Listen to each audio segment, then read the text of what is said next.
Coba cek streamingnya Mas di Facebook. Wih, pun direk Mas Amin. Sampun. Suara kula pripun? Eh, Biasanya kan kecil. Oke, biasanya kalian live pun direk Mas Amin. Iya, ini lagi kajian Korea nih. Ada Mas Amin tapi kecil. Kecil Foto ya. nopo-nopo. Kecil.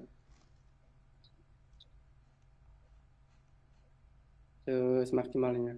Jepang 3 Bang ya. tambah Mbak, satu Mbak Mbak Putih ya. Siti. Mbak Siti apa Mbak Putih ya panggilannya. Mbak Putih ya. Tambah dari Indonesia juga tadi.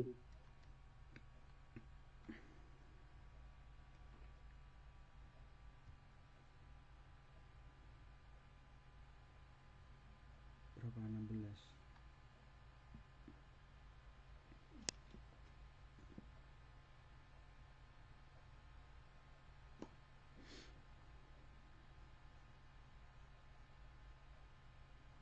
Yang update ayat Mas Soles lebih di luar.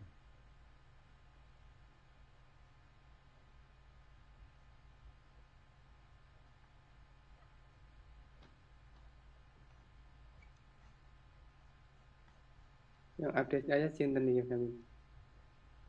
Ternyata bisa gabung nih. Yang lain yang lain Mas Amin.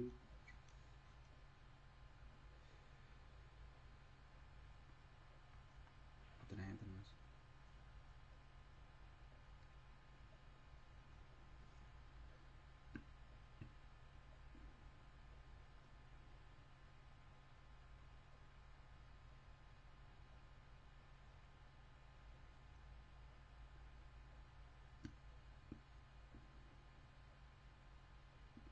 Mbak Farida bisa mboten update ayat ke niki Zoom di Kopas.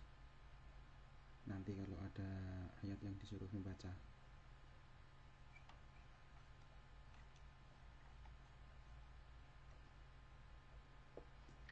Saya usahakan matur nuwun Mbak Farida. Umat Mas Amin. Ustadz sampun di waiting list nggih. Nggih, saged di ACC Mas Makro. Sisa 5 nggih kemarin.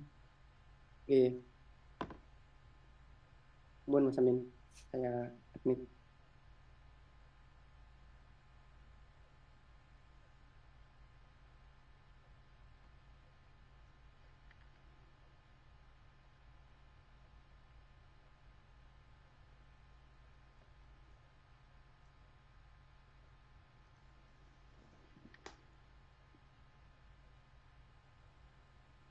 Assalamualaikum warahmatullahi wabarakatuh Ustadz. Waalaikumsalam warahmatullahi wabarakatuh. Ya, alhamdulillah. Bagaimana kabarnya Ustadz dan keluarga? Sehat? Alhamdulillah baik Mas. Mudah-mudahan panjenengan semua juga sehat. Amin insyaallah. Sebelum dimulai melaporkan yang tergabung dalam Zoom pada malam hari ini ada 15 saudara Ustadz. Ya, alhamdulillah. Yang Mudah-mudahan dari Korea ada 3, dari Jepang ada 3 saudara, dari Taiwan 1, dari Hong Kong 3 saudari, dan lainnya dari Indonesia Ustadz. ya. Insya Allah malam ini bisa dimulai Ustadz. Baiklah teman-teman semuanya, mari kita mulai. Bismillahirrahmanirrahim. Bismillahirrahmanirrahim. Alhamdulillah, sholatu wassalamu ala rasulillah. Salam dari Ustadz untuk teman-teman semuanya. Waalaikumsalam warahmatullahi wabarakatuh. Baik, mari kita selesaikan dulu pertanyaan yang ada, kemudian baru kita lanjutkan pelajaran yang baru. Ada sisa 5 pertanyaan pada pekan lalu Ustadz. Ya. Yang pertama, Assalamualaikum Ustadz. Waalaikumsalam warahmatullahi wabarakatuh.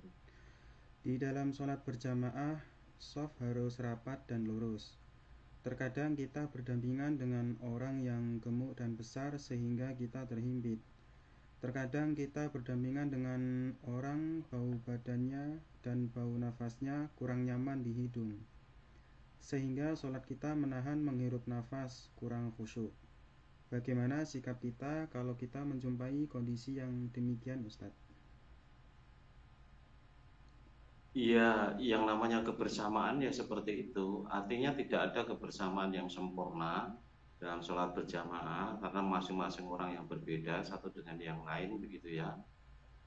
Ada ukurannya gede, ada ukurannya cilik, ada yang ramping dan sebagainya, gaya duduknya dan sebagainya.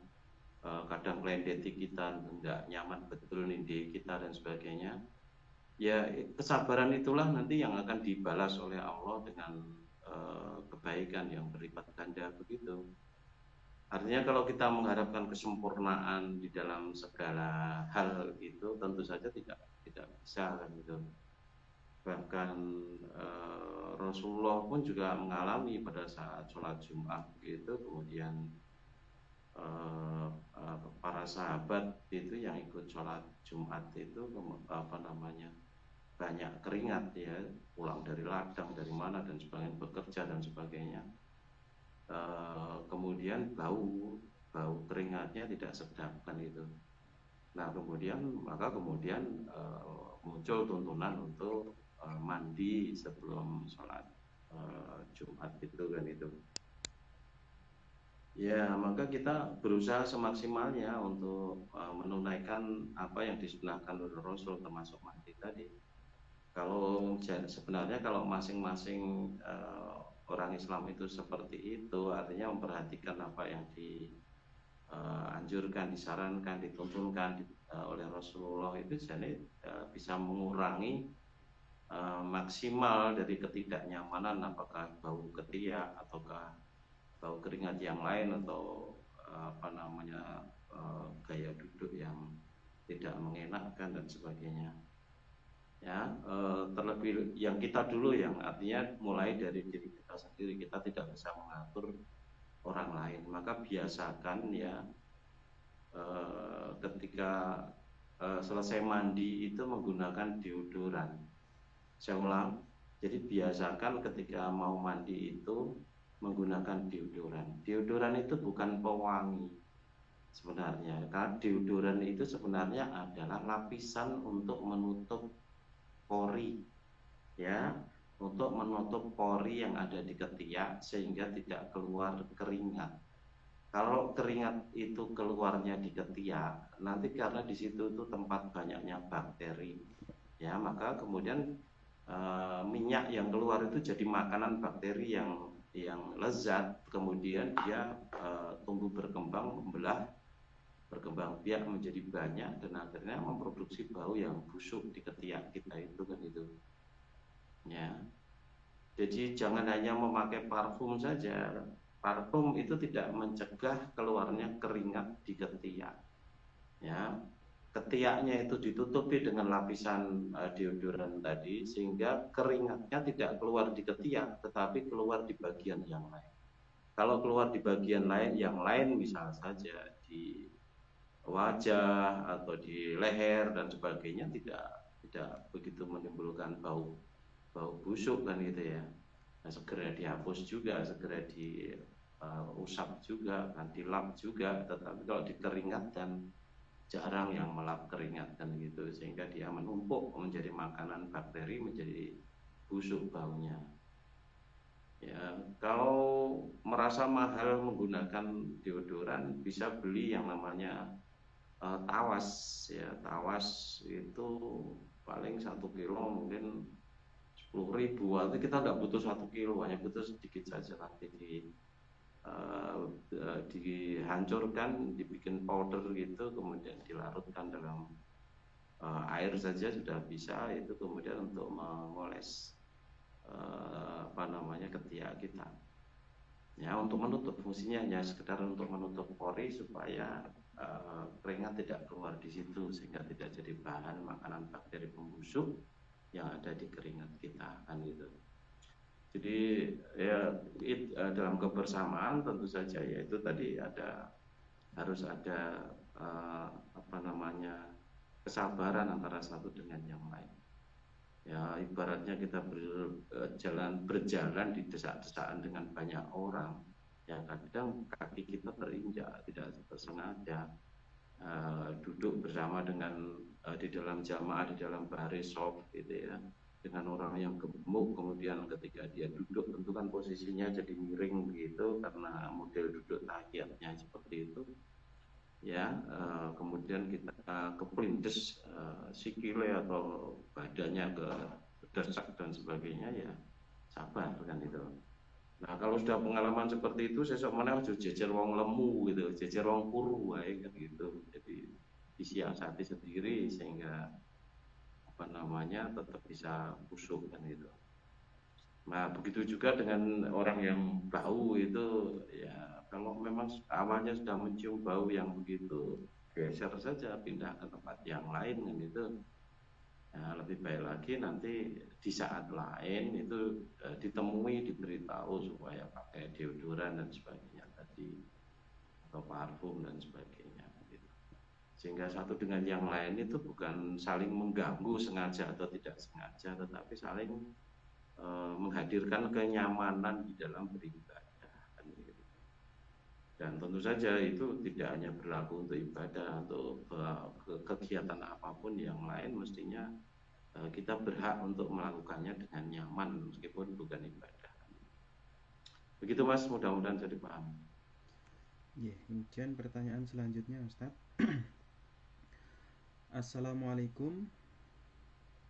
Waalaikumsalam warahmatullahi wabarakatuh. Izin bertanya Ustadz. Saya berencana mau memeriksakan kandungan istri yang sedang hamil dengan USG 4 dimensi. Saya mencari-cari informasi-informasi di berbagai klinik bahwa yang memeriksa itu dokternya laki-laki. Bagaimana langkah kami Ustadz? Apakah boleh saya memeriksakan kandungan istri yang dokternya itu laki-laki dengan catatan saya ikut masuk dalam ruangan tersebut? Atas jawaban saya ucapkan terima kasih. Ya, kalau ada cari dokter cewek. Kalau memang tidak ada, ya gimana lagi kamu bersamai dia. Toh kadang juga bukan dokternya yang nangani, mungkin juga operator dari mesin itu, dia saja nanti yang membaca apa namanya, yang membaca datanya itu atau gambarnya tadi kan itu. Jadi kalau memang sudah maksimal mencari dan ternyata tidak ada dokter wanitanya, ya sudah tidak apa-apa, dokter laki-laki karena dia kan bekerja sesuai dengan profesinya gitu. Maka untuk kenyamanan, keamanan dan sebagainya dibersamai, ketika kamu membersamai dia. Sekali lagi operator mesinnya mungkin saja bukan dokternya, mungkin juga dokter, mungkin juga bukan.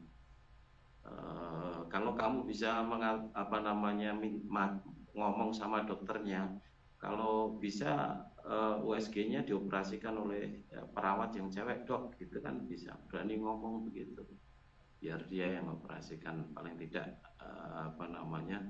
kurang nyenggol-nyenggol wetenge bojone dan sebagainya kan gitu.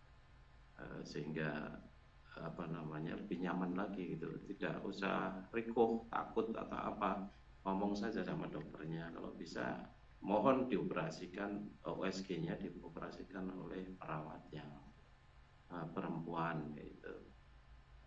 Gitu Mas, mudah-mudahan bisa dipahami. Pertanyaan selanjutnya, mau tanya tentang makmum yang belum balik, apakah kami dibacakan jahar ketika sholat maghrib? Karena cuma berdua, kami dari Sarwono, Suruh Ustadz. Ya tidak apa-apa, kan memang jamaah, namanya jamaah ya boleh jar, boleh share kan itu. Nah dengan membaca jahar itu juga menjadi pelajaran bagi anak kamu kan itu, ketika mengucapkan waladhdallin, dia mengucapkan amin dan sebagainya. Dan ketika kamu membaca surat-surat pendek dan dihafal, dia akan bahagia, dia akan senang, aku hafal kan itu. Atau mungkin kamu sedang ngajari surat ini, dia belum hafal dan sebagainya, kemudian kamu bacakan surat yang kamu ajarkan itu yang dia belum hafal itu, kan dia jadi senang, bahagia.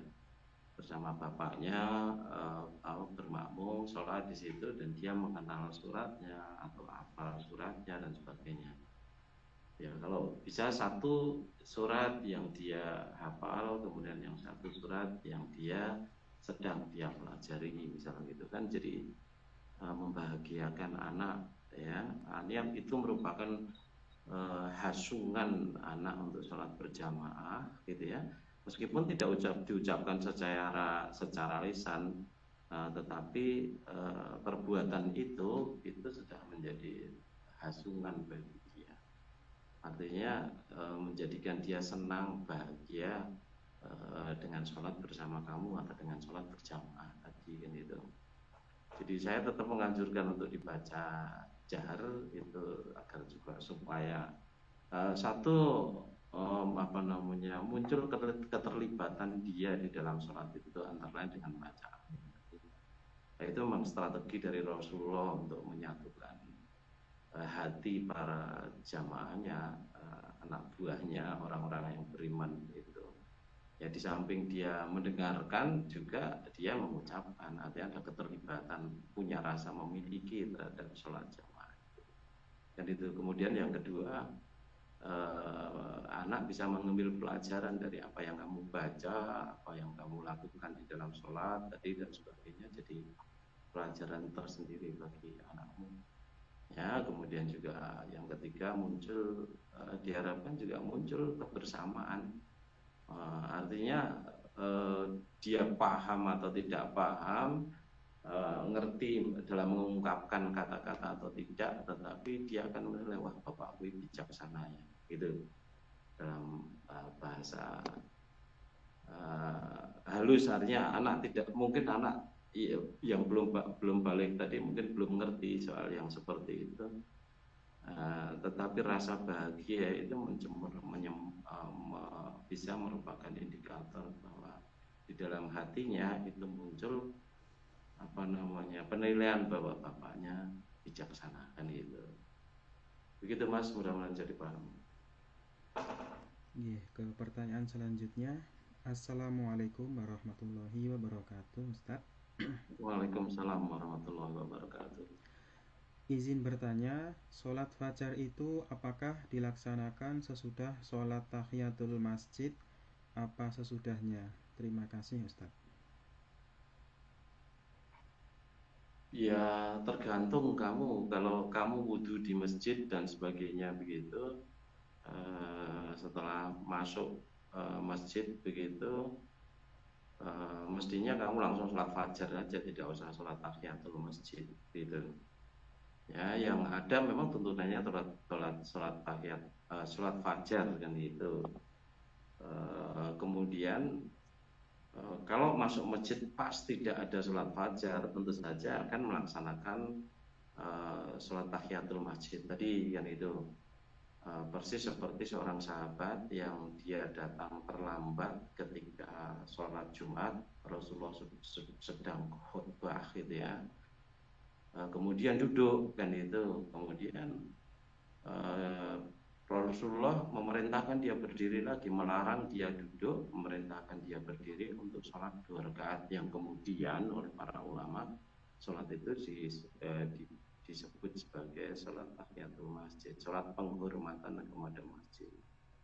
Akan tetapi kalau kalian masuk ke masjid itu kemudian sudah sholat fajar gitu ya, sebelum duduk, maka kalian sudah menghormati masjid itu sendiri, tidak perlu lagi sholat tahiyatul masjid yang itu, karena memang sudah sholat itu kan itu. Tetapi kalau kalian tidak tahu, begitu masuk kemudian kalian sholat tahiyatul masjid, setelah tahiyatul masjid kemudian kalian sholat fajar, ya wis yang meneh, tidak tahu. Kalau sudah tahu yang namanya sholat sunnah dan sebagainya ketika dilakukan di masjid itu sudah merupakan bagian dari penghormatan kepada masjid, ya sudah. Artinya sholat fajar saja selesai, kemudian baru sholat subuhnya kan gitu. Sekali lagi kalau tidak tahu ya tiba-tiba kemudian sudah wudhu di masjid, masuk kemudian tahiyatul masjid, baru kemudian sholat fajar, ya wes. Karena memang tidak tahu kan gitu ya, sudah ya, artinya tidak salah seperti itu. Tetapi kalau kalian masuk ke masjid itu kemudian langsung sholat fajar, kalian juga tidak salah, tidak usah sholat tahiyatul masjid karena sebelum duduk kalian sudah sholat, yakni sholat fajar tadi. Jadi sholat fajar di situ sekaligus menjadi penghormatan kepada masjid karena dilakukan sebelum duduk di masjid kan gitu. Begitu Mas, mudah-mudahan bisa dipahami. Pertanyaan selanjutnya, Assalamualaikum Ustadz. Waalaikumsalam warahmatullahi wabarakatuh. Dari Pak Yono dari Pontianak, mau tanya, Ya. orang tua saya setiap tahun mengumpulkan cucunya dengan acara brokohi, ini bahasa Jawa, yaitu disuruh makan, tetapi di sisi lain ngundang kenduri, Ustadz. Ya kenduri kalau hanya makan-makan saja kan tidak apa-apa, boleh-boleh saja. Yang penting tidak disertai dengan keyakinan yang macam-macam. Ya, kamu datang makan di situ tidak masalah. Kalau di situ ada ritual-ritual ibadahnya, ya sudah tidak usah ikut. Yang penting teko menghormati ayahnya kan gitu. Ya, jangan kemudian malah menjauh. Kalau menjauh kan jadi susah untuk bisa berdakwah kepada keluarganya sendiri kan gitu. Jadi mungkin saja masih ada keyakinan-keyakinan yang atau ritual yang perlu diluruskan di dalam acara kenduri. Tadi kenduri kan sebenarnya makan-makan bareng kan gitu ya. Kalau itu memang ada yang perlu diluruskan ya suatu saat nanti diluruskan kan gitu. Akan tetapi tetap datang karena niatan baik orang tuanya adalah ngajak makan-makan anak cucu gitu. Kalau ada kekurangan atau penyimpangan dan sebagainya ya kamu sebagai orang yang ngaji punya tanggung jawab moral untuk menyelamatkan bapakmu dari kesalahan atau penyimpangan dalam hal ritual ibadah dan sebagainya tadi kan itu. Jadi tetap saja datang kemudian makan bareng ya makan bareng, tetapi tidak perlu ikut pada ritual-ritual peribadatan yang dilakukan. Begitu Mas, mudah-mudahan bisa dipahami. Kemudian pertanyaan lagi, saya mendapat emas 3,75 gram dari pabrik dalam rangka ulang tahun pabrik.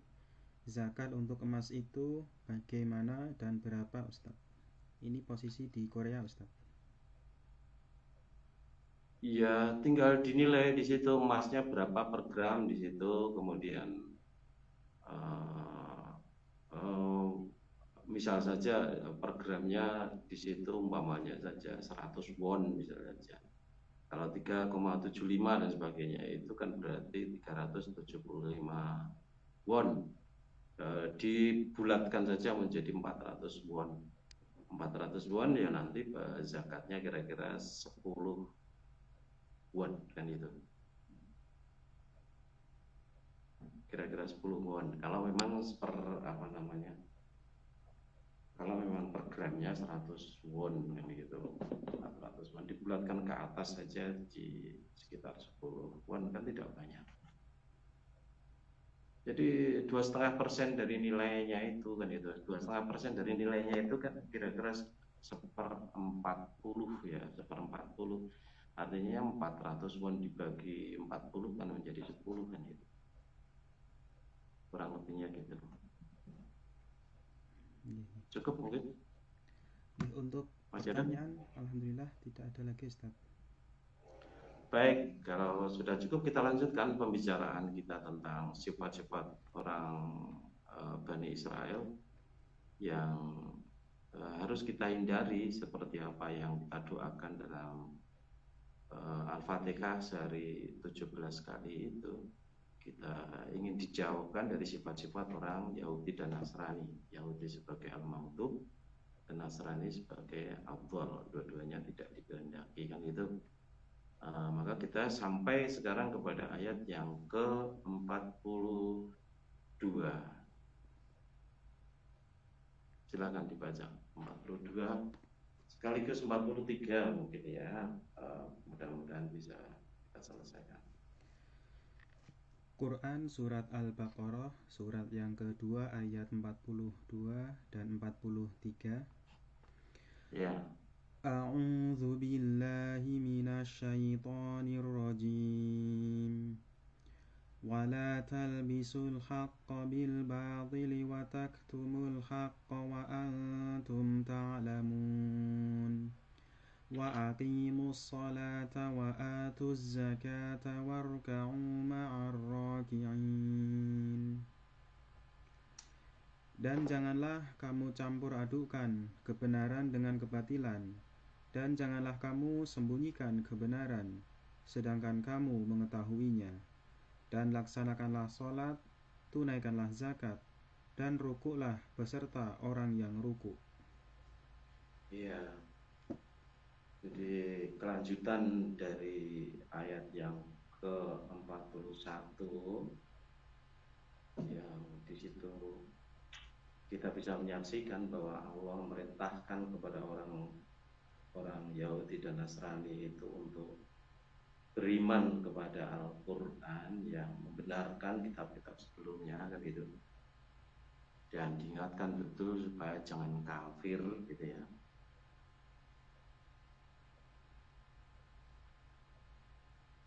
Ya, akan tetapi ternyata mereka justru kafir. Jangan menjadi orang yang pertama kafir terhadap Al-Quran, tetapi justru mereka menjadi orang yang kafir, yang pertama kafir kepada Al-Quran. Nah, sebenarnya semuanya kan strategi dakwah dari Allah yang diajarkan kepada Rasulullah kita semuanya, yang seharusnya itu lebih mudah untuk berdakwah di lingkungan orang-orang yang sudah bertuhan, yang sudah secara turun-temurun dibina oleh para nabi. Ya, tetapi ternyata penentangan mereka terhadap Al-Quran itu amat sangat besar, amat sangat banyak sekali, ya kan itu. Ya. Bahkan mereka menjadi penentang-penentang yang keras di samping orang-orang musyrik Mekah itu kan itu. Kita bisa menyaksikan ketika orang-orang musyrik Mekah dan orang-orang Yahudi, Bani Quraidah ya, dan juga Bani Nadir ya, yang mereka bersekongkol ya, bersatu dalam perang Khandaq dan sebagainya. Itu merupakan satu bukti nyata penentangan mereka yang sangat besar. Dan strategi yang dilakukan oleh Rasulullah dengan mengusir mereka dari Madinah itu terbukti efektif. Artinya tidak lagi mendapat gangguan dari mereka, artinya gangguan dari dalam kalau memang mereka tetap berada di Madinah. Tetapi efek samping dari pengusiran orang-orang Yahudi dari Madinah itu juga orang-orang Yahudi itu bencinya setengah mati kepada umat Islam sampai kiamat nanti. Dan tentu saja tidak hanya karena strategi Rasulullah mengusir mereka dari Madinah, tetapi juga karena Allah itu menguliti mereka, menguliti kejelekan mereka habis-habisan di dalam Al-Quran ini. Maka wajar kalau mereka itu kemudian marah. Ayat 41 kemudian juga diingatkan bahwa supaya mereka itu tidak menjual ayat-ayat Allah dengan harga yang murah. Artinya jangan sampai menjual keimananmu dengan materialisme atau hedonisme atau kapitalisme atau komunisme atau apapun itu, isme yang lain. Artinya jangan sampai kita menukar Islam itu dengan berbagai paham yang sifatnya duniawiah. Artinya jangan sampai kita menukar, jangan sampai kita menjual keyakinan yang kokoh di dalam hati kita, yang keyakinan itu akan membawa kepada keselamatan di dunia wal akhirah yang kekal selama-lamanya penuh kebahagiaan, dengan keuntungan yang sifatnya keuntungan duniawiah yang sifatnya kecil, tidak lebih berharga daripada sehelai sayap nyamuk. Ketika kita bicara seperti ini, ya seolah-olah nampak bodoh sekali orang-orang yang mereka itu menjual keimanannya, ya dengan hal-hal yang sifatnya duniawi. Akan tetapi kenyataan menunjukkan justru amat sangat banyak, ya jauh lebih banyak orang-orang yang mereka itu menjual keimanannya ya dengan hal-hal yang sifatnya rendah murah duniawiah itu, dibandingkan dengan orang yang mempertahankan keimanannya itu sampai akhir hayat. Maka ini betul-betul harus menjadi pelajaran bagi kita orang yang beriman, yang kita sebagai orang yang pertama ya mendapatkan wahyu Allah, mendapatkan pengajaran dari Rasulullah ya, seharusnya kita tidak boleh menjadi manusia yang pertama kali kafir seperti orang Yahudi dan Nasrani tadi. Seharusnya kita menjadi orang yang pertama kali memperjuangkan agama ini dengan apa? Dengan segala kesungguhan, kan gitu. Akan tetapi kenyataan kita bisa menyaksikan orang-orang yang berada di sekitar kita justru mereka katanya mereka itu beriman, tetapi ternyata mereka sebenarnya adalah orang-orang munafik, yang artinya itu menjual keimanannya dengan harga yang rendah tadi, yang itu. Nah, larangan Allah untuk kafir kepada Al-Quran, larangan Allah untuk menjual iman atau Islam tadi dengan harga yang murah tadi, dilanjutkan lagi dengan mengingatkan Bani Israel akan kesalahan yang lain, yaitu perbuatan mencampur adukkan yang hak dan yang batil. Ya, mencampur adukkan antara yang hak dan yang batil, kan gitu. A'udzubillahi minasyaitonir rajim. Wala talbisul haqqo bil batili wa taqtumul haqqo wa antum ta'lamun, kan itu. Wala talbisul haqqo bil batil. Jangan kalian mencampur adukan yang hak dengan yang batil. Ya, dalam konteks ini Ibnu Abbas itu menjelaskan, artinya kita tidak boleh mencampur adukan antara kebenaran dengan kebohongan, antara kebaikan dan keburukan dan sebagainya. Ya, yang baik harus nampak baik, yang jelek ya harus nampak jelek, yang buruk harus nampak buruk. Ya, kejujuran tidak bisa dicampur adukan juga dengan kedustaan, kan gitu. Ya.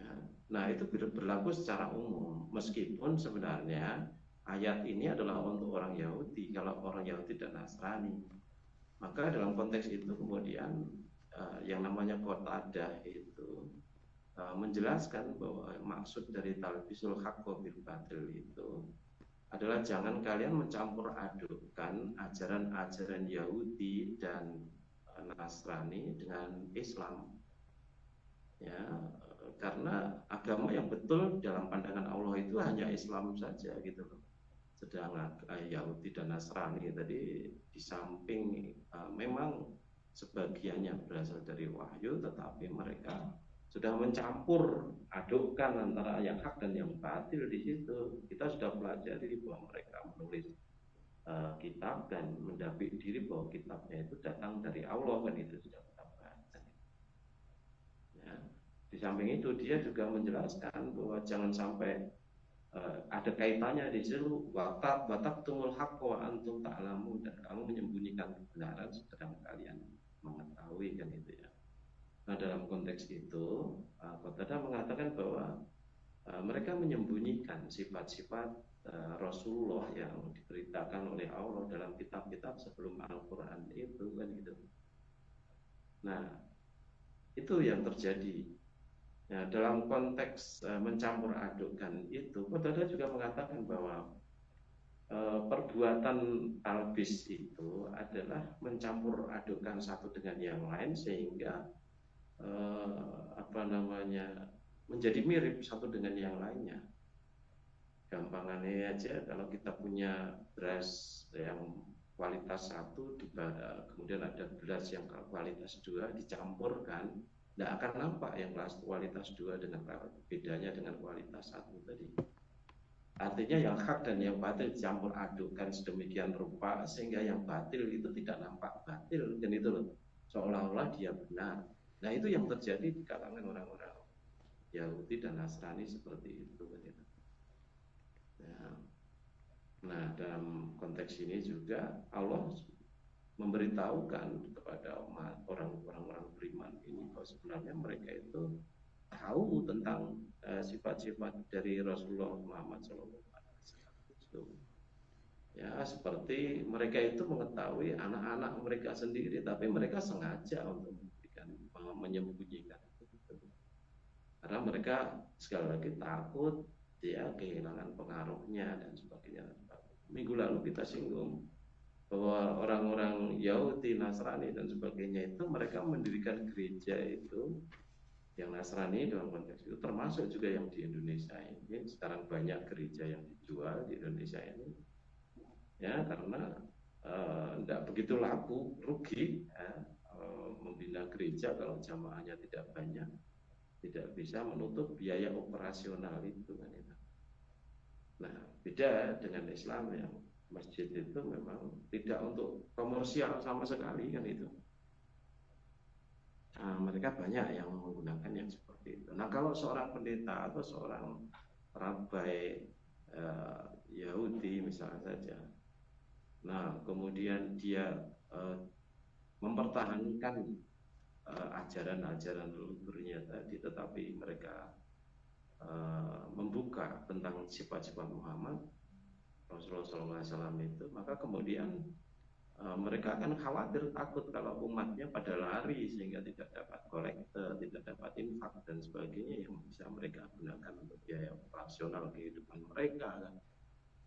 Nah, maka tetap disembunyikan kan, akan tetapi Allah membongkar keadaan yang seperti itu dan difirmankan oleh Allah di dalam ayat 146 dari surat Al-Baqarah itu sendiri. Artinya dalam surat yang sama sudah dibongkar kan itu. Ya, kalau dulu di ayat yang ke-40 itu apa namanya, Allah memerintahkan kepada Bani Israel supaya memenuhi janji. Nah, kemudian janjinya apa? Allah mencantumkannya janjinya untuk menyembah Allah, menghambakan diri kepada Allah. Firmankan oleh Allah di dalam Al-Baqarah ayat 83 itu. Mari kita buka 146 surat Al-Baqarah yang menunjukkan bahwa sebenarnya mereka itu mengetahui tentang Muhammad itu seperti mereka kenal terhadap anak-anak mereka sendiri kan itu. Silakan. Quran surat Al-Baqarah surat kedua ayat 146. Alladzina atainahumul kitaba ya'rifunahu kama ya'rifuna abna'ahum wa inna fariqam minhum la yaktumunal haqqa wa hum ya'lamun. Orang-orang yang telah kami beri kitab, yakni Taurat dan Injil, mengenalnya Muhammad seperti mereka mengenal anak-anak mereka sendiri. Sesungguhnya sebagian mereka pasti menyembunyikan kebenaran, padahal mereka mengetahuinya. Ya, mereka mengetahui. Nah, ini salah satu penguat dari apa yang disampaikan Qatadah bahwa dalam konteks wataktumul haqqo, mereka menyembunyikan kebenaran itu, itulah yang utama yang disembunyikan, yaitu sifat-sifat Muhammad Rasulullah SAW tadi kan gitu, karena khawatir kalau mereka memberitakan tentang kebenaran Nabi Muhammad itu sendiri, mereka khawatir kehilangan pengikutnya kan gitu. Nampaknya sama seperti yang terjadi sekarang kan gitu, apa namanya, dari berbagai cabang-cabang yang baru yang dibuka oleh Majelis Tafsir Al-Quran yang mereka menghadapi penentangan yang banyak itu. Utamanya juga penentangan itu datang dari orang-orang yang khawatir nanti pengaruhnya berkurang atau pengikutnya lari, ikannya lompat ke kolam lain dan sebagainya dengan bahasa-bahasa yang seperti itu. Nah, dalam kaitannya dengan talbisul haqqo bil batil ini, kita bisa juga buka di dalam surat Ali Imran ayat 71. Di situ Allah memberikan penjelasan apa yang mereka lakukan kaitannya dengan talbisul haqqo bil batil. Quran surat Ali Imran surat ketiga ayat 71. Ya ahlal kitabi lima talbisunal haqqa bil batili wa taktumunal haqqa wa antum ta'lamun. Wahai ahli kitab, mengapa kamu mencampur adukkan kebenaran dengan kebatilan, dan kamu menyembunyikan kebenaran padahal kamu mengetahui? Ya, jadi itu yang dilakukan oleh mereka kan itu, para ahli kitab itu seperti itu kan itu. Padahal seharusnya mereka lah yang mengenal Allah sebagai pencipta jagat raya ini. Mereka lah orang-orang yang dibina oleh para nabi. Ya, seharusnya mereka lah yang betul-betul menjadi pendukung perjuangan dakwah Islam itu sendiri kan itu. Ya, tetapi justru mereka berpaling kan gitu. Ya, berpaling. Akan tetapi ada berkahnya juga keberpalingan mereka di zaman itu. Ya, di zaman orang belum pandai menggunakan akalnya, menggunakan rasionya. Di zaman orang belum pandai menggunakan ilmu pengetahuan untuk membuktikan satu kebenaran. Mereka sudah simpangkan seperti itu, dan penyimpangannya itu kemudian berjalan turun-menurun sampai sekarang ini.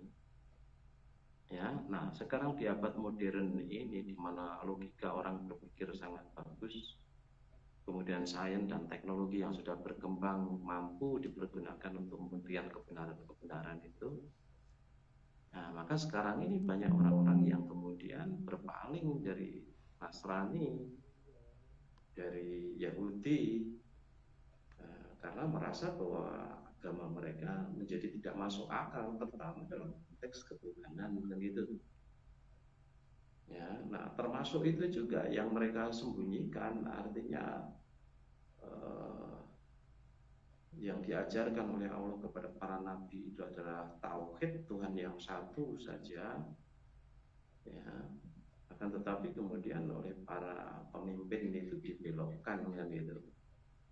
Nah itu kemudian yang menjadi tidak masuk akal bagi orang-orang yang sudah pandai berpikir menggunakan akalnya sekarang ini. Ya, itu strategi Allah juga di dalam berdakwah kepada mereka kan itu yang keturunan sekarang ini. Dan semakin bertambahnya waktu, semakin banyak bukti-bukti kebenaran Al-Quran ini yang nampak di mata mereka, yang menjadikan sebagian dari mereka itu betul-betul mendapatkan hidayah kan itu luar biasa. Ya, jadi sebenarnya perintah untuk mencampur adukan dan batil tadi, atau larangan untuk mencampur adukan hak dan batil yang ditujukan kepada Bani Israel tadi juga berlaku untuk kita, karena Al-Quran itu memang untuk kita kan gitu. Jadi kesalahan-kesalahan yang dilakukan oleh Bani Israel tadi, ya itu harus kita hindari dan itu sesuai dengan apa namanya Al-Fatihah yang kita baca setiap saat itu, ayat ke-6 ke-7 itu kan gitu. Ya, maka di zaman sekarang pun juga banyak orang yang kemudian mencampur adukan hak dan batil, termasuk yang kita beritakan tadi. Dakwah cabang-cabang baru MTA mengalami hal-hal yang seperti itu, penentangan seperti itu. Ya. Nah, begitu juga dalam kehidupan sehari-hari kita, jangan sampai kemudian kita mudah berkompromi dengan kebatilan itu, gitu loh. Ya. Sederhana saja, kita mau makan, ya, yang diperbolehkan kita makan itu kan yang halal saja, yang haram tidak diperbolehkan sama sekali. Tetapi ketika kemudian kita masuk masuk ke dalam warung, kemudian ya yang pertama kita arah adalah, yang pertama kita pikirkan adalah enaknya, murahnya dan sebagainya. Ya, maka kemudian yang terjadi di situ adalah talbisul haq bil batil, mencampur adukan yang hak dan yang batil itu. Artinya kemudian orang menggampangkan kan itu, hanya asal ayam kan halal kan. Ya, haram dari sisi halal dari sisi zatnya, tetapi bagaimana dari sifatnya. Siapa yang menyembelih ayam itu? Kalau yang menyembelih orang kafir tentu saja tidak halal, kan gitu. Padahal kita tidak tahu, ngawur saja dan sebagainya. Ya, maka yang seperti itu juga harus kita hindari, jangan sampai kita campur adukkan di situ yang halal dan yang haram. Jadi secara umum ya talbisul haqqo bil batil tidak hanya sekedar mencampur adukkan antara agama Nasrani, Yahudi dengan Islam. Tapi secara umum Ibnu Abbas juga menjelaskan ya pokoknya segala sesuatu yang hak dan yang batil tidak boleh dicampur adukkan. Yang jujur kebaikan dengan kebohongan, kejelekan tidak boleh juga dicampur adukkan. Ya, begitu juga yang halal dan yang haram tidak boleh dicampur adukkan dalam konteks itu kan. Ya, maka makolahnya sendiri mengatakan bahwa kulil haqqo, katakan yang benar walau kana murun kan itu ya. Meskipun penyampaiannya itu menjadikan kita pahit, artinya ada resiko yang berada di balik penyampaian tentang kebenaran tadi kan itu. Ya, maka kita juga dituntunkan oleh Rasulullah supaya senantiasa berdoa, Allahumma arinal haqqo haqqo warzuqna ittiba'ah wa arinal batila batila warzuqna ijtinabah, kan itu. Ya Allah, tunjukkanlah kepada kami yang hak itu betul-betul nampak hak, dan berilah kami rezeki yang berupa kekuatan untuk mengikutinya, dan tunjukkan kepada kami yang batil itu betul-betul terang benderang nampak batil, tidak menjadi samar-samar seolah-olah benar, tidak, batil betul-betul nampak batil, dan berilah kami rezeki yang berupa kekuatan untuk menjauhinya gitu. Nah, ini umat Islam, orang Islam betul-betul diajarkan untuk teguh memegang kebenaran itu sampai akhir hayat kan gitu. Ya, maka wajar kalau kemudian orang-orang Palestina yang sekarang menghadapi setan yang luar biasa seperti itu, tetap lebih mementingkan keimanannya daripada mencampur adukkan dengan kekafiran atau kemusyrikan dan sebagainya. Ya, bahkan tidak bisa dibeli keimanannya itu oleh Israel untuk menunjukkan di mana pemimpin mereka meskipun ditawari dengan hadiah yang besar dan seperti itu. Yang kemudian sikap yang luar biasa seperti itu membuat kagum orang-orang Barat dan menjadi pintu hidayah bagi mereka. Jadi secara dohir penderitaan orang Israel itu justru malah menjadi pintu hidayah bagi banyak orang Barat kan itu. Meskipun bagi orang Palestina yang kita menyaksikan itu penderitaan, ya boleh jadi mereka tidak menganggapnya sebagai satu penderitaan, karena mereka bisa menganggapnya sebagai jalan untuk mendapatkan surga.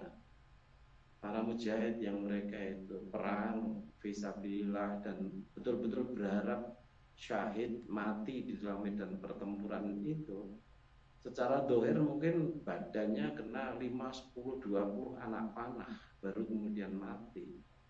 Secara dohir orang menyaksikan dia sangat menderita, tetapi secara batin ya dari sisi ukhrawi ya dia dinilai oleh Allah mendapat kemenangan yang besar kan gitu. Ya, tinggal dari sudut pandang yang mana kita menyaksikannya. Nah, teman-teman semuanya gitu ya, apa yang disampaikan oleh Allah kepada Bani Israel itu adalah larangan untuk orang-orang Yahudi dan Nasrani. Tetapi larangan itu juga berlaku untuk kita semuanya, ya, sesuai dengan apa yang dikehendaki oleh Allah, seperti apa yang diajarkan oleh Allah kepada kita melalui surat Al-Fatihah itu yang kita baca. baca setiap hari minimal 17 kali itu kan itu. Nah, kemudian berbagai macam pelanggaran yang dilakukan oleh Bani Israel tadi, kalau kita bicara dari 40 sampai 43 ini, yang pertama tentu saja supaya mereka itu mengingat nikmat Allah, sehingga ketika mengingat nikmat Allah akan bersyukur, tetapi tidak mengingat, tidak bersyukur malah kufur, dan itu. Yang kedua, diperintahkan supaya mereka itu memenuhi janjinya untuk menghambakan diri kepada Allah, tetapi ternyata juga mereka hindari. Kemudian yang ketiga, supaya mereka itu beriman kepada Al-Quran dan tidak kafir, tidak menjadi manusia yang pertama kafir terhadap Al-Quran, tapi kemudian juga dia hindari. Dan berikutnya yang keempat, jangan menjual Al-Quran itu, ayat-ayat Allah tadi dengan harga yang murah. Harga yang murah di situ maksudnya adalah dengan hal-hal yang sifatnya duniawiyah, karena segala sesuatu yang ada di dunia ini nilainya tidak lebih berharga daripada sehelai sayap nyamuk, kan itu. Kemudian di ayat ini yang kelima artinya mereka diingatkan untuk tidak mencampur adukan yang hak dan yang batil. Kemudian yang keenam, jangan menyembunyikan kebenaran. Kebenaran itu untuk diajarkan, untuk disampaikan. Maka kalau diketahui, kalau kita mengetahuinya, kita wajib untuk mengajarkannya juga kepada orang lain, tidak menyembunyikan itu. Karena Al-Quran ini datang untuk dipelajari, kemudian diamalkan, kemudian juga didakwahkan kepada orang-orang yang berada di sekitar kita, kan gitu. Kalau kita sembunyikan, tentu artinya kita melanggar aturan itu, kan itu. Nah, untuk mengatasi segala macam pelanggaran-pelanggaran yang dilakukan oleh Israel tadi, yang tentu saja sumbernya di situ itu adalah akidah. Maka kemudian solusinya adalah waqimus sholata wa atuz zakah warka'u ma'ar-raki'in, kan gitu. Waqimus sholat, tegakkanlah sholat, dan itu tegakkanlah sholat artinya betul-betul menegakkan. Artinya menegakkan itu tidak hanya sekedar melaksanakan. Kalau melaksanakan itu tidak ada asarnya dalam kehidupan sehari-hari, tidak ada asarnya di luar sholat.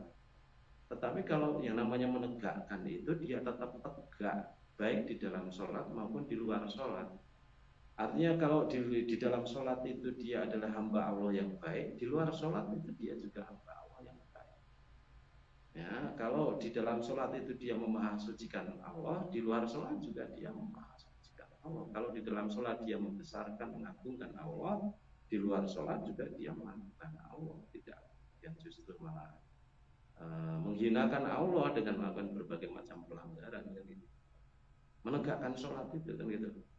Dan kita tahu juga karena sholat itu rutin kita lakukan minimal 5 kali sehari.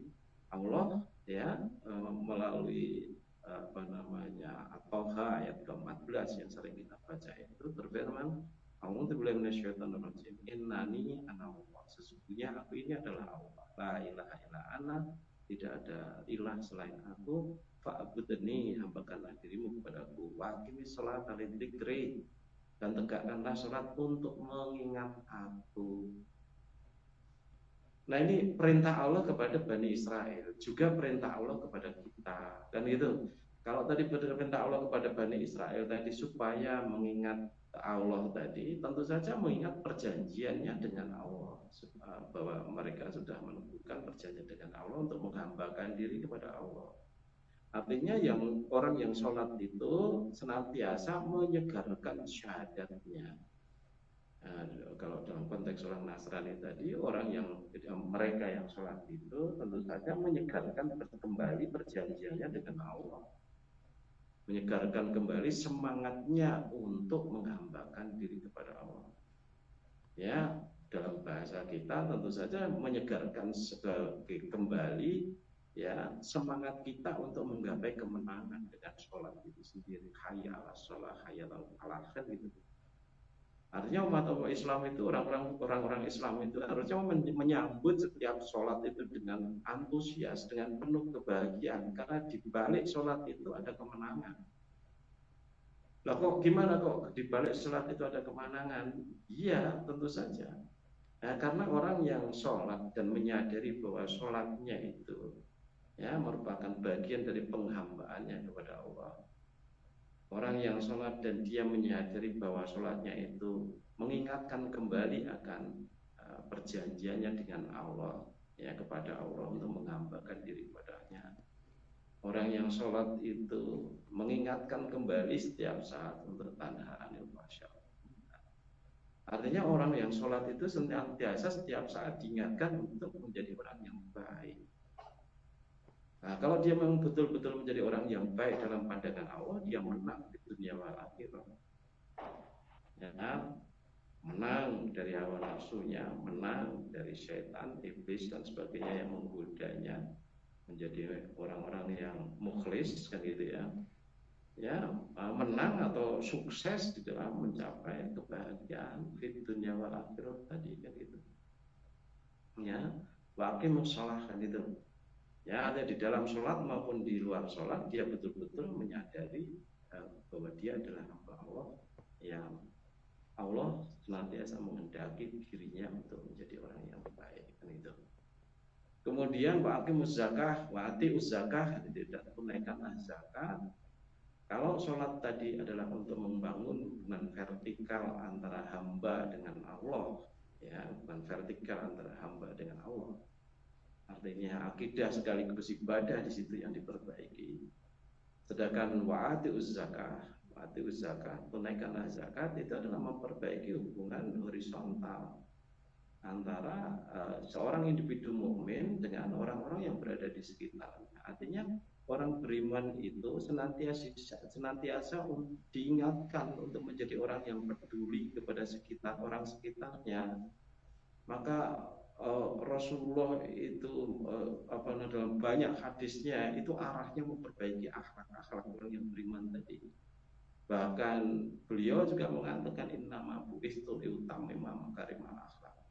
Sesungguhnya aku diutus untuk menyempurnakan kemuliaan akhlak, termasuk juga akhlak bertetangga. Kan itu mangkana yu'minu billahi wal yaumil akhir fal yukrim dhaifah, misalkan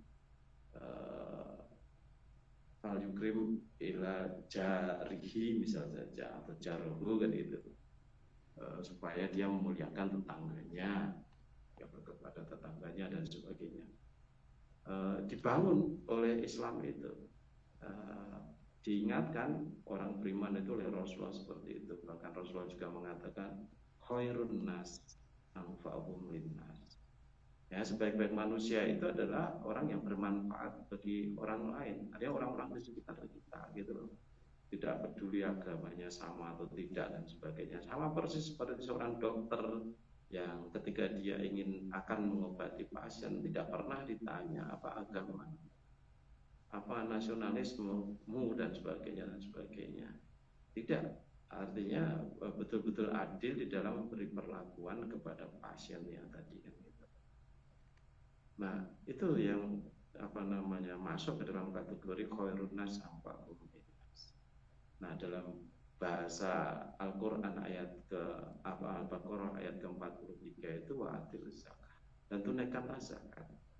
Ya, artinya kita mengeluarkan sebagian rezeki yang dititipkan oleh Allah kepada kita untuk untuk orang-orang yang membutuhkannya. Kalau dalam bahasa At-Taubah 60 itu 8 asnaf, 8 golongan itu, kan gitu.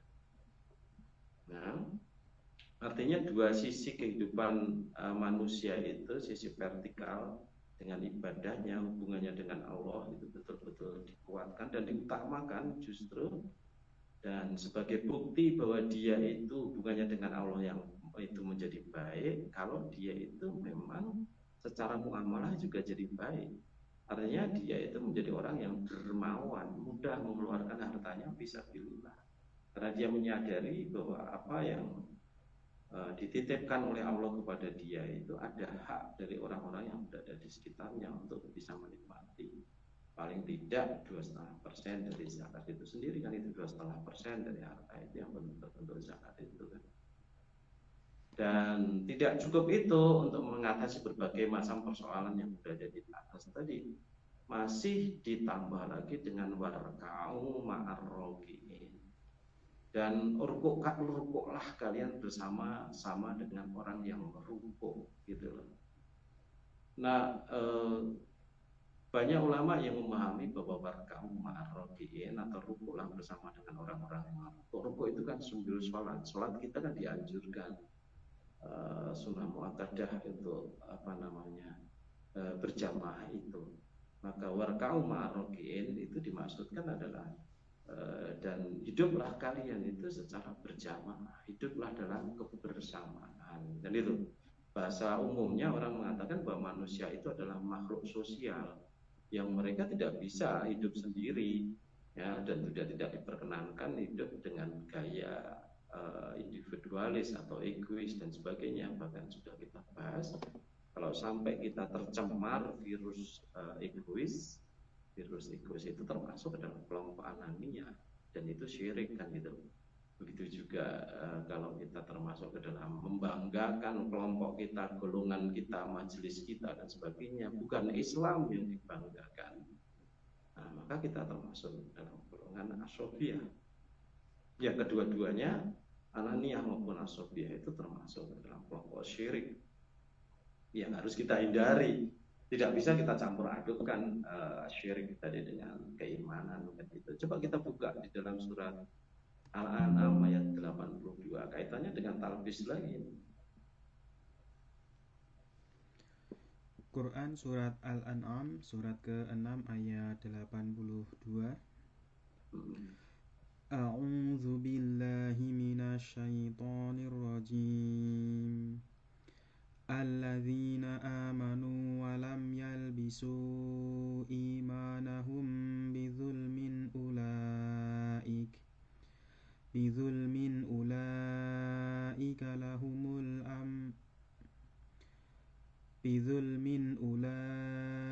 lahumul amnu wa hum muhtadun.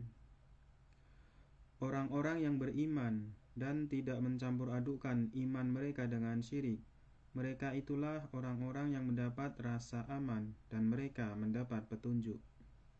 Nah ini, kalau kita ingin menjadi orang yang hidup itu hati kita diwarnai dengan rasa aman, artinya tidak ada perasaan-perasaan terancam oleh orang-orang di sekitar kita, merasa aman. Ya, kalau kita ingin sebagai orang beriman itu hidup dengan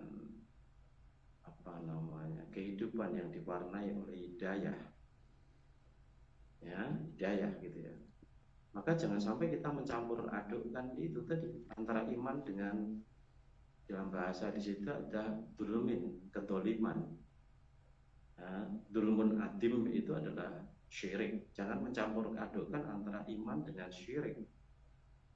Ya, maka siapa saja yang di dalam hatinya itu masih ada kebanggaan yang sifatnya pribadi, ananiah tadi, atau kebanggaan terhadap instansi atau institusi, ya, di mana dia berada atau yang dia pimpin dan sebagainya. Ya, selama itu pula tidak akan hadir yang namanya rasa aman, nyaman di dalam hatinya. Senantiasa ada perasaan terancam. Karena ada perasaan terancam, tentu saja otaknya akan berpikir, ya, otaknya akan berpikir siapa yang mengancam saya. Kemudian dia akan merekayasa kira-kira siapa yang menjadi ancaman saya, kan gitu. Oh, ini yang menyebabkan saya merasa terancam. Oh, itu menyebabkan saya terancam. Oh, ini yang menyebabkan saya tidak nyaman. Oh, itu yang menyebabkan saya tidak nyaman.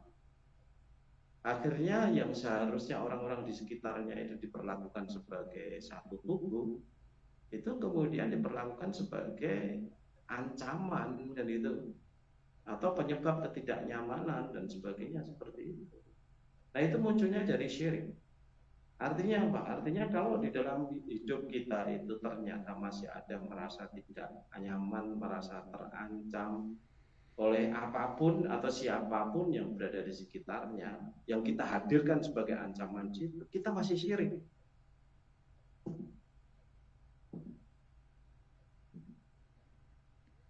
Nah, maka perlu betul-betul kita jauhi. Begitu juga seorang karyawan yang dia merasa terancam untuk dikeluarkan atau di PHK dan sebagainya, punya rasa tidak nyaman, nanti saya khawatir, takut digini-ginikan gitu oleh perusahaan atau orang sekitarnya atau pimpinan dan sebagainya, dia masih syirik.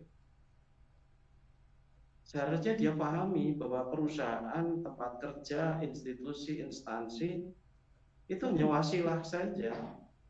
Itu hanya jalan saja dari Allah untuk memberikan rezeki. Sedang yang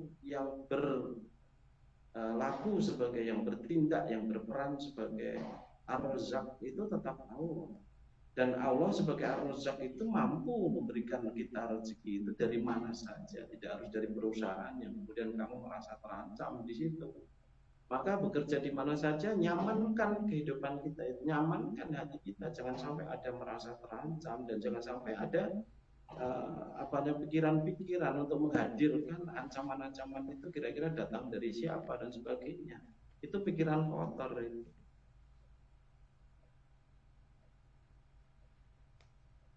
Yang harus kita jauhi dalam konteks ini. Ya. Nah, sesuai dengan Al-An'am 82 ini gitu ya, yang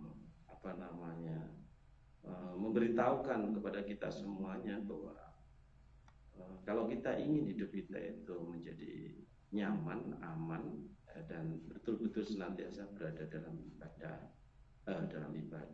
berada di dalam hidayah Allah gitu ya, maka buang jauh-jauh itu talbis antara iman dengan syirik secara umum, secara khusus, tapi secara umum dengan kedoliman. Artinya orang-orang yang dia itu katanya beriman tetapi masih berbuat dolim, pasti hidupnya tidak nyaman. Minimal dia merasa terancam oleh orang-orang yang dia dolimi. Nah, kalau itu memang dia itu karakternya masih seperti itu, dolim, ya, maka setiap saat dia akan berbuat dolim, dan perbuatan dolim itu akan dilakukan kepada banyak orang. Maka kemudian dia akan mengidentifikasi banyak orang yang dia dolimi itu sebagai ancaman. Nah, bagaimana orang seperti itu bisa hidup nyaman, aman, bisa hidup dalam hidayah? Tidak bisa.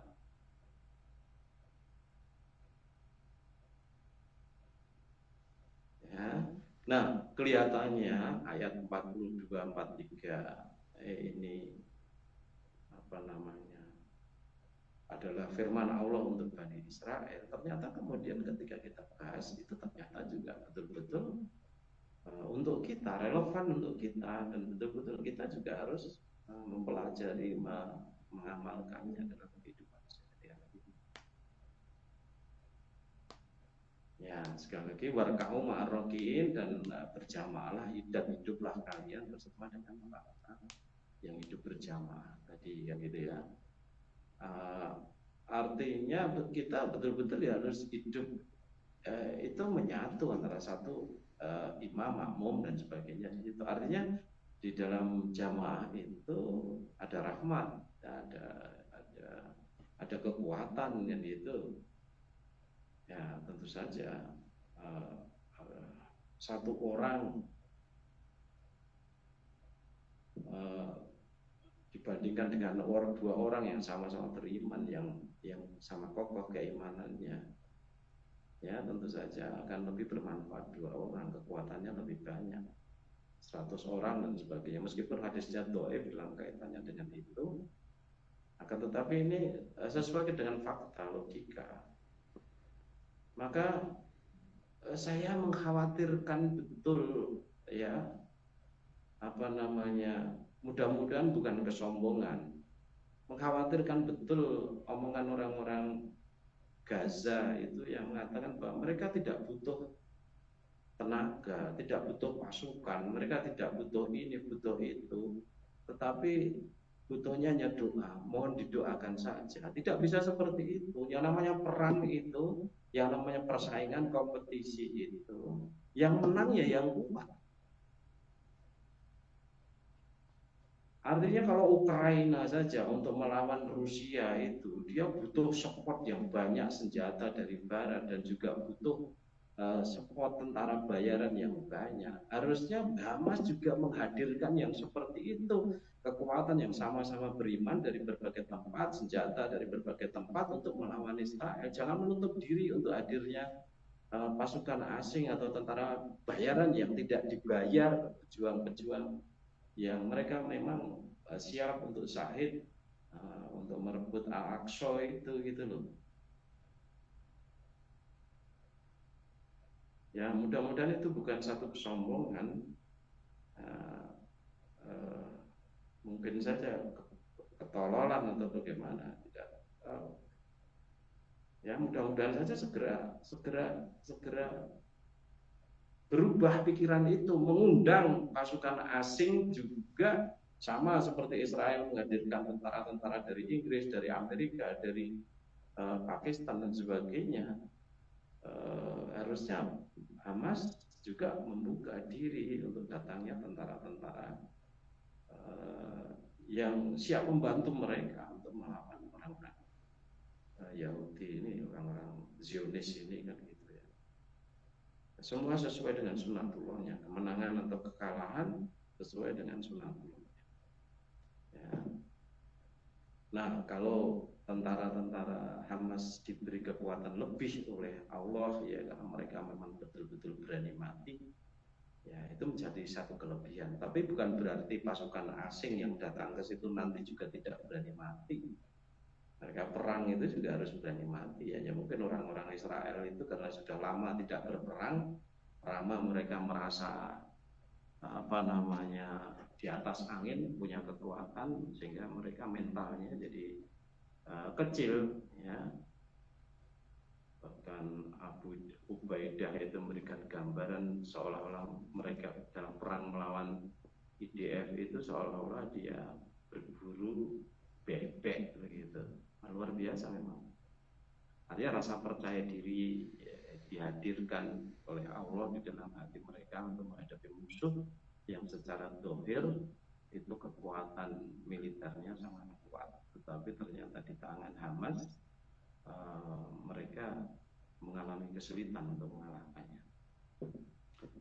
Gitu saya kira Mas untuk apa yang bisa kita pelajari pada hari ini. Jadi solusi berbagai macam persoalan tadi termasuk juga solusi bagi berbagai macam persoalan hidup kita, ketidaktaatan kita kepada Allah dan sebagainya itu adalah dengan wa aqimus shalah wa atuz zakah warka'u ma'ar-raki'in. Monggo kalau ada sesuatu yang mau disampaikan silakan. Oke, barangkali ada yang mau bertanya secara langsung bisa diaktifkan voice-nya ya. Monggo masih ada sedikit waktu.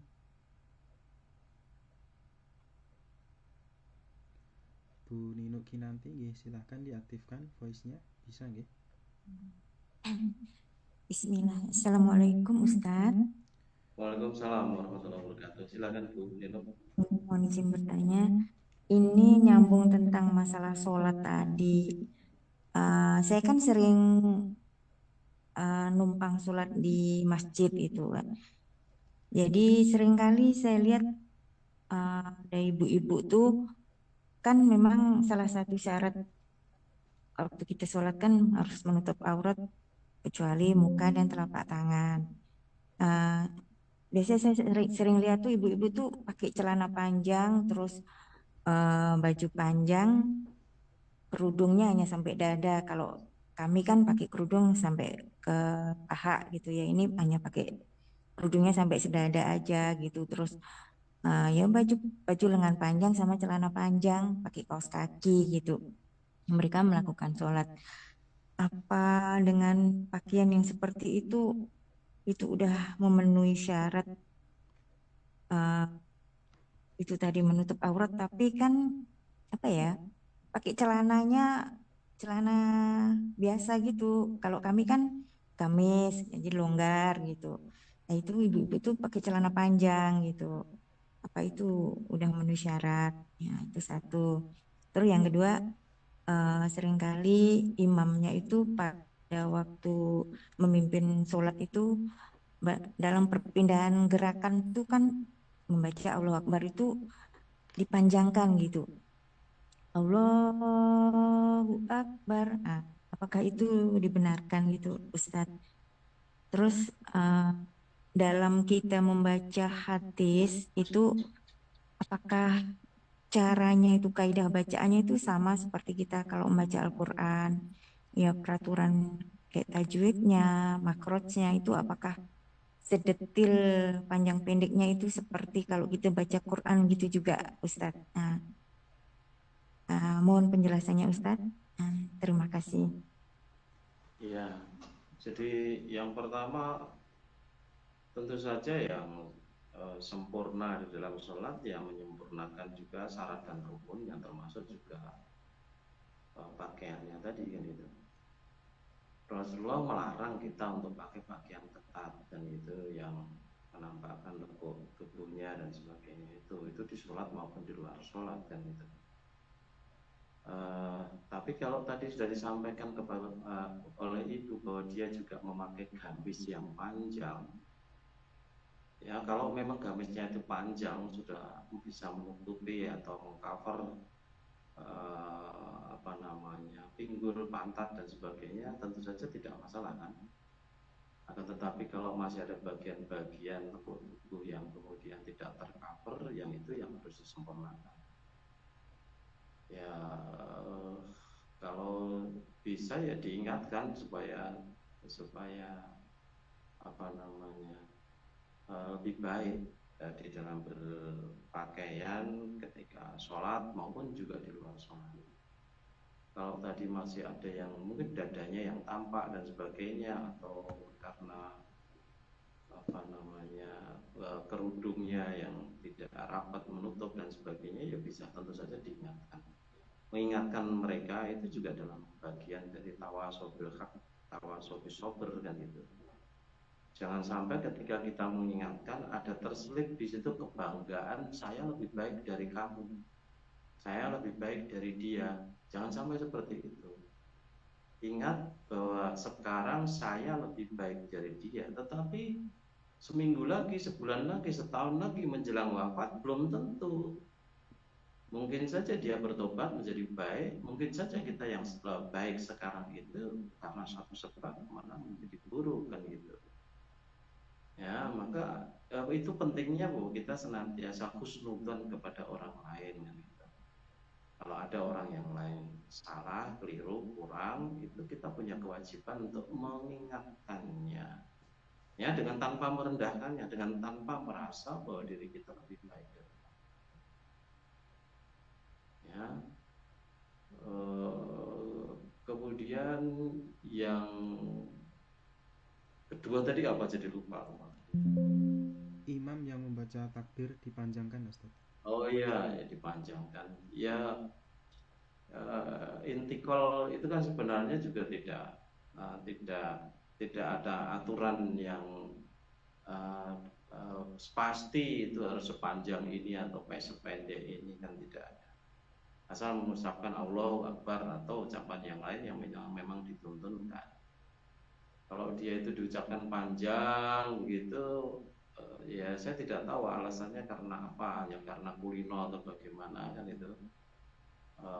Terlalu panjang misal saja, ya bisa diingatkan yang seperti itu kan. Cukup ya Allahu Akbar, yang penting itu kan jelasnya, kerasnya, sehingga makmumnya itu bisa mendengar, bukan panjangnya harokat dari Allahnya itu kan. Nah ini kaitannya dengan membaca Al-Quran dan membaca hadis tadi. Ya beda, Islam membedakan, Rasul membedakan membaca Al-Quran dengan membaca hadis. Membaca Quran memang sudah ada aturan-aturannya sendiri di situ. Sedang membaca hadis ya sama seperti baca tulisan Arab ya, yang lain dan gitu. Baca koran dalam tulisan Arab atau baca internet dalam tulisan Arab, nah, tidak ada masalah dalam konteks itu. Kalau hadis, kalau Quran memang sudah ada aturannya sendiri. Begitu Bu Nino, mudah-mudahan bisa dipahami. Kalau ada yang mau ditanyakan yang lain, mau silakan. Tentang yang pakaian memenuhi syarat tadi itu, apakah itu udah termasuk sah gitu Ustadz? Saya tuh mau mengingatkan takut saya juga salah. Maksudnya saya nggak tahu yang benar yang gimana, alasannya apa, kenapa saya mengingatkan gitu kan, saya ragu. Eh, itu yang kerudung hanya sampai di dada aja, terus dia pakai celana panjang. Kalau kami kan gamis, dia celana panjang gitu. Apakah apa ya, secara syarat sahnya itu apa udah sah? Kalau seandainya saya ingatkan tuh alasannya apa gitu kan? Saya tuh jadi ragu gitu. Terus satu lagi ini Ustadz, Iya, ya, salah satu dari penerima zakat kan musafir gitu. Apakah ada kriteria tertentu musafir yang berhak menerima zakat itu ada spesifikasinya tertentu hanya untuk musafir masalah hanya yang berhubungan dengan apa jihad atau masalah yang berhubungan dengan tolabul ilmi atau apa gitu kriterianya gitu. Mohon penjelasannya Ustadz. iya. Kaitannya dengan itu coba dibuka surat Al-Ahzab ayat 59. Jadi diingatkan supaya menjulurkan jilbabnya itu ke seluruh tubuhnya. Artinya kalau lekuk-lekuk di dada itu masih nampak kelihatan, maka itu apa namanya tidak sesuai dengan syariat kan gitu. Kalau tadi ada pinggul atau pantat yang kemudian juga masih nampak lekuk-lekuknya, itu juga tidak sesuai dengan syariat. Kalau kerudungnya tadi hanya sampai ke dada yang kemudian dadanya masih nampak lekuk-lekuknya, ya tidak benar seperti itu tadi. Itu saya kira. Coba dibaca dulu Mas. Quran surat Al-Ahzab surat ke-33 ayat ke-59. Ya ayyuhan nabiyyu qul li azwajika wa banatika wa nisa'il mu'minina yudnina 'alaihinna min jalabibihin dzalika adna an yu'rafna fala yu'dzain wa kana Allahu ghafurar rahima. Wahai Nabi, katakanlah kepada istri-istrimu, anak-anak perempuanmu, dan istri-istri orang mukmin, hendaklah mereka menutupkan jilbabnya ke seluruh tubuh mereka. Yang demikian itu agar mereka lebih mudah untuk dikenali, sehingga mereka tidak diganggu, dan Allah Maha Pengampun, Maha Penyayang. Ya, harusnya perempuan-perempuan beriman itu, mukminah itu merasa sangat bersyukur kepada Allah karena sampai ke baju saja Allah yang memilihkan, ya, supaya menurunkan jilbabnya tadi ke seluruh tubuhnya. Jadi struktur baju orang beriman itu ganda ya. Jadi ada pakaian dalam dan ada jilbab tadi pakaian luar gitu loh. Pakaian dalam itu bukan BH dan CD, itu bukan. Itu pakaian dalam bagi kita karena kita tidak punya pakaian dalam yang lain selain itu. Kalau mereka tidak seperti itu. Mereka baju juga panjang di dalam begitu, kemudian baru ditutup dengan jilbabnya. Sama kira-kira seperti kurang lebihnya mirip seperti orang Saudi laki-laki yang sekarang ini. Di dalam itu mereka pakai celana panjang, pakai gamis. Nanti di luar mereka ada jubah kan itu. Nah perempuannya itu dalam konteks Islam itu di dalam sudah ada baju tadi, baju yang panjang ke bawah. Mungkin saja di dalam itu bisa celana dan sebagainya dan baju gitu ya. Nah nanti di luar itu jilbabnya tadi kan. Ya ke seluruh tubuhnya, jadi bukan hanya sekedar kudung yang hanya menutup sampai ke sebagian dari dada saja, nah, tetapi ke seluruh tubuhnya. Terus tadi yang terakhir tadi apa? Yang musafir, kriteria musafir Ustaz. Ya, tidak ada kriteria sama sekali. Tentu saja kalau kriteria itu yang menentukan orang yang berhak untuk menyalurkan zakat. Ingat, kita tidak punya hak untuk menyalurkan zakat ya. Kita punya kewajiban untuk membayar zakat. Yang berhak untuk menyalurkan zakat itu adalah pimpinan atau orang yang ditunjuk, Rasulullah atau amil zakat kan gitu. Nah, siapa-siapa yang akan diberi, tentu saja kriteria mereka yang men-setup kan itu. Nah, ini musafir Elon Musk, yang satu lagi musafir Badui yang dia berjalan 25 kilo dalam sehari untuk mencari nafkah dan sebagainya. Kalau sampai kemudian seorang pimpinan memutuskan Elon Musk diberi zakat, ini rada normal kan itu. Ya, tentu saja rada normal kan itu. Ya, tentu saja orang Badui yang katakan dia melakukan perjalanan 25 kilo dalam sehari, ada ya, sampai sekarang masih ada itu di Arab Saudi. Nah, itulah yang lebih diutamakan untuk diberi zakatnya. Jadi secara khusus tidak ada kriteria itu, justru itu menjadi open bagi para pemimpin, para pimpinan untuk menentukan siapa dari musafir itu yang akan diberi atau tidak akan diberi. Ya, dia anak orang kaya, tetapi orang tuanya di Papua, sekarang mungkin saja baru saja kebakaran dan sebagainya karena kericuan itu, kuliah di Jogja, beberapa bulan tidak menerima kiriman dari orang tuanya, sehingga dia harus ngutang sana sini atau dia harus hidup rekoso di perantauan dan sebagainya. Nah, orang seperti itu bisa diberi zakat meskipun sebenarnya dia orang kaya, tetapi dia diberi zakat karena statusnya sebagai musafir dan di sini mengalami kesulitan. Begitu Mas, apa yang bisa kita bahas. Saya kira kita cukupkan sampai sini, sudah jam 11 lebih. Oke, Bu Nino sudah jelas nih untuk pertanyaannya? Sudah Ustadz, alhamdulillah. Terima kasih Ustadz.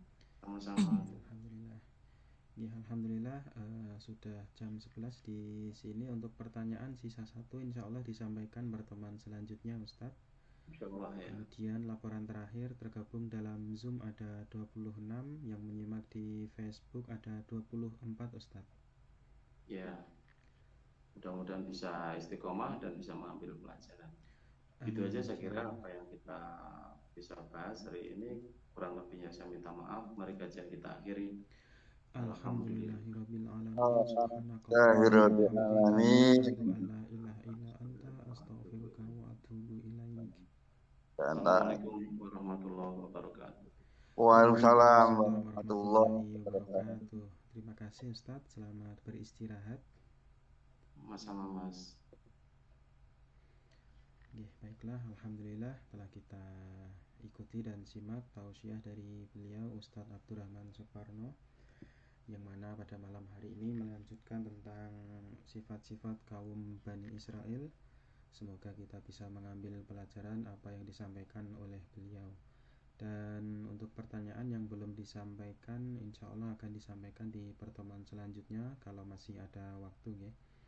Ya, untuk kajian Kompas pada malam hari ini akan kami akhiri. Banyak kurangnya kami mohon maaf. Wabillahi taufiq wal hidayah. Wassalamualaikum warahmatullahi wabarakatuh.